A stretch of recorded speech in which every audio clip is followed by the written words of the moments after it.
Town दर्शन news, समाचार ही नहीं विचार भी। नशीले पदार्थों की तस्करी करने वाले एक अंतर्राज्यीय गिरोह से जुड़े 3 लोगों को पुलिस ने पकड़ा है। दरअसल सोमवार दोपहर पुलिस ने डोंबिवली के किरण शाह को 1,40,000 रुपए कीमत के 7 किलो गांजे के साथ पकड़ा था। उससे पूछताछ में पता चला उसका संबंध अंतर्राज्यीय गिरोह से है और यहां मध्य प्रदेश से ट्रेन के जरिए गांजा लाया जाता है।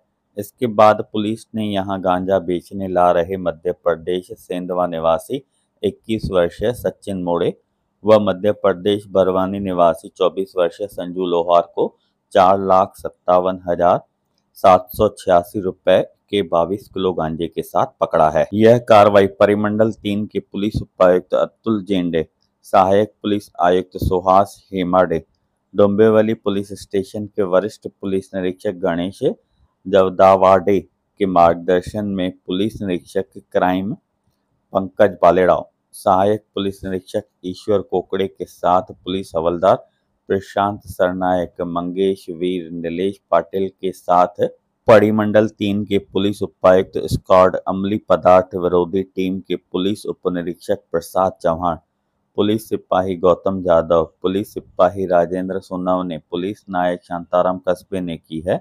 पुलिस उपायुक्त अतुल जेंडे ने पत्रकार परिषद में बताया कि अंतर्राज्यीय गिरोह के लोग ट्रेन के जरिए मध्य प्रदेश से गांजा लाते थे। अब तक यह जांच में पता चला है और आगे जांच जारी है। माननीय सीपी सरांच्या मार्गदर्शनाखाली, श्री आशिष डुंबरे सरांच्या मार्गदर्शनाखाली ही संपूर्णपणे कारवाई सुरू आहे आणि त्यातलाच एक पार्ट म्हणून आजच डोंबिवली पोलीस स्टेशनच्या हद्दीमध्ये एक आंतरराज्यीय टोळीचा गांजा पुरवणारी टोळी जी आहे, गांजा विकणारी, त्या टोळीला अटक केलेली आहे।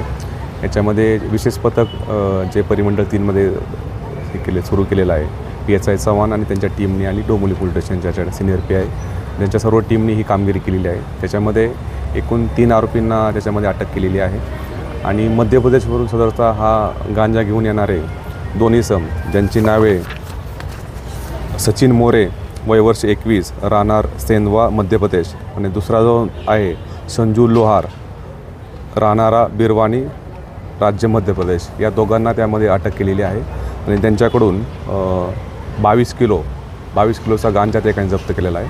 आणि त्याचप्रमाणे किरण शाह म्हणून हा जो डोंबिवलीतला इसम आहे, याला आपण काल ताब्यात घेतलं होतं। काल त्याच्याकडून आपण 7 किलो गांजा हस्तगत केला होता आणि किरण शाह हा डोंबिवलीमध्ये राहणारा आहे आणि त्याच्यावरती मध्य प्रदेशमध्ये काही गुन्हे दाखल असल्याचे आम्हाला माहिती आहे गांजा विकण्यासंदर्भातचे। त्याच्याकडून हा माल आम्ही मिळाला आणि इतरही माल त्याला अधिक विचारपूस केली असता त्यांनी सांगितलं की या 2 इसमाकून मध्य प्रदेशमधून हा सदरचा माल आणला जातो।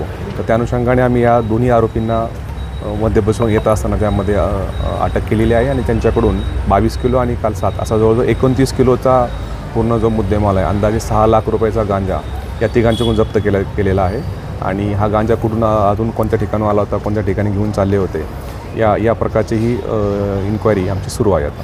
सर, कशा प्रकारे आता याच्या माहितीप्रमाणे ह्या सदरचा माल हा ट्रेनमधून आपल्याकडे येत असल्याचं आपल्याला निदर्शन आलेलं आहे आणि ट्रेनमधून येताना या ठिकाणची जशी ज्याप्रमाणे त्यांना ऑर्डर भेटेल त्या प्रकारे ते ऑर्डर मध्य प्रदेशमध्ये देतात आणि मध्य प्रदेशमधून त्या प्रकारचा माल ट्रेनमधून या ठिकाणी येतो। हे 2 इसम जे मध्य प्रदेशमधून येत होते त्यांना आपण त्याच ठिकाणी अटक केलेली आहे आणि त्यांच्याकडून हा 29 किलोचा माल आपण त्यामुळे जप्त केलेला आहे।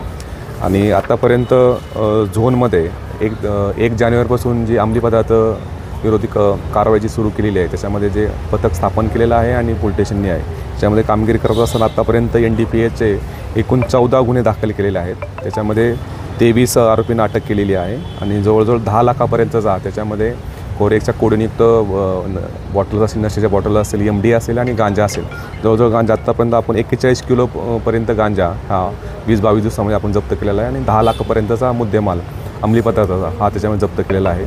आणि जे काही नशेखोर आहेत, जे करणारे गरदुले असेल किंवा नशेखोर करणारे, त्यांच्यावरती पण कारवाई सुरू आहे। त्याचप्रमाणे जो माल त्यांना आणला जात आहे बाहेरच्या राज्यामधून त्याच्यावरती पण कारवाई सुरू आहे। कामगिरी केलेली आहे ही जी पूर्णपणे मोठी कामगिरी केली आहे त्याच्यामध्ये सिनियर PI जवादवाडा आहे, त्यांच्यानंतर PI भालेराव, त्यानंतर विशेष पथकाचे PSI Chavan, PC Rajendra Sonawane, PC Shantaram कसबे, PC गौतम जाधव यांच्या संयुक्त टीमने ही कारवाई केलेली आहे आणि ह्या आत्तापर्यंतच्या कारवाया आहेत त्या कारवाया सर्व या परिमंडळ 3मध्ये विशेष पथक अंमली पदार्थाविरोधी केलेलं आहे PSI चव्हाण आणि त्यांच्या 4 कर्मचाऱ्यांनी आणि आत्तापर्यंत एवढी मोठी कामगिरी केलेली आहे। टाउन दर्शन न्यूज, समाचार ही नहीं विचार भी।